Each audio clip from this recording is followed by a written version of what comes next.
Welcome to the show, guys. Got an exciting one here for you. Going to be short, going to be sweet, going to be packed with information.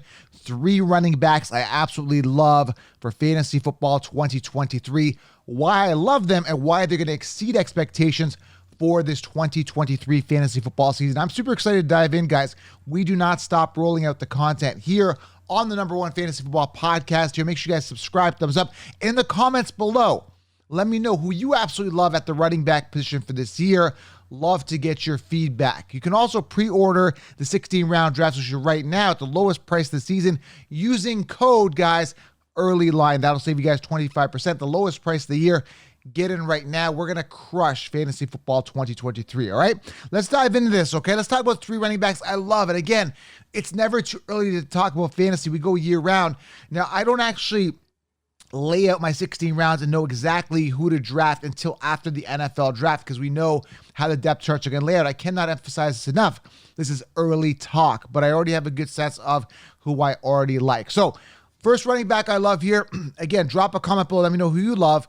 It's Kenneth Walker. Guys, it goes without saying, this guy's going to be the workhorse. This guy is young, dynamic, hungry, 228 attempts, and he didn't get going till week 6 of the NFL football season last year, where Rashad Penny was slated as a starter. I said, do not draft Rashad Penny. Everyone else told you you should.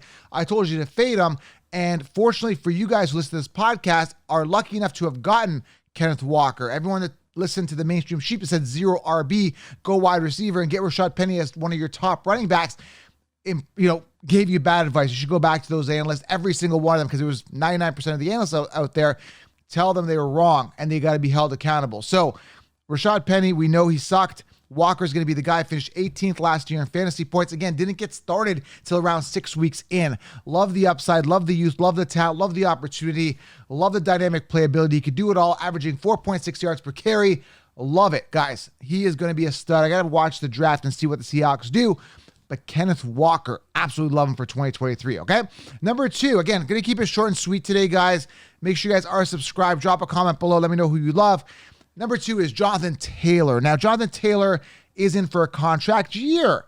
This is very important. We saw the likes of guys like Josh Jacobs last year and Saquon Barkley stepping it up when they know there's a contract year coming. Not only do they step it up, but sometimes teams give them an opportunity to really step up and shine to see whether they want to keep him or whether they want to pay them.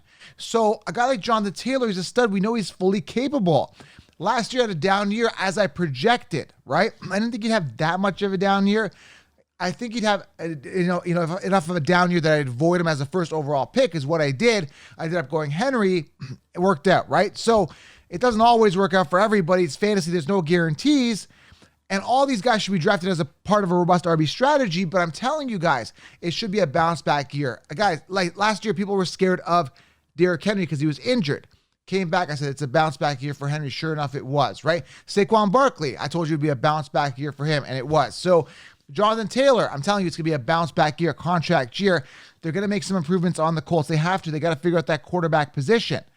Now, he finished 33rd last year, Taylor did. 11 games, 192 attempts, 861 yards and 4 touchdowns. Now, that's a promising bottom of the barrel floor, which is really exciting. Again, guys, 33rd, played 11 games, finished 33rd, still managed to get 192 attempts, right? This is good. So he's only going to go up from there. I'm looking at least a 250 attempt floor, barring any type of injury, 1,400 yards on the ground, and 10 touchdowns rushing. Then you tack on all the receiving stats. I take a 25% cut. I would factor in a 25% cut predicated on his year 2 years ago. We had the anomaly pinnacle year. So Taylor, love him. Love the upside, contract year. He's going to have a good year this year. Knock on wood. All right. I love him, and his value is going to be a lot better than it was last year. Give me Taylor this year. Faded him last year. Going to be interesting to see how this all plays out. Got to see what the Colts do. And the third one here, a bit of a sleeper. I'm not as excited about him, but I like the value as part of, again, robust RB strategy, which I'm going to explain in 16 rounds, is A.J. Dillon. Now, if you look at 2 years ago, he was the RB1, had more attempts than Jones. Jones was banged up. This year, 213 attempts for Jones, 186 for Dillon.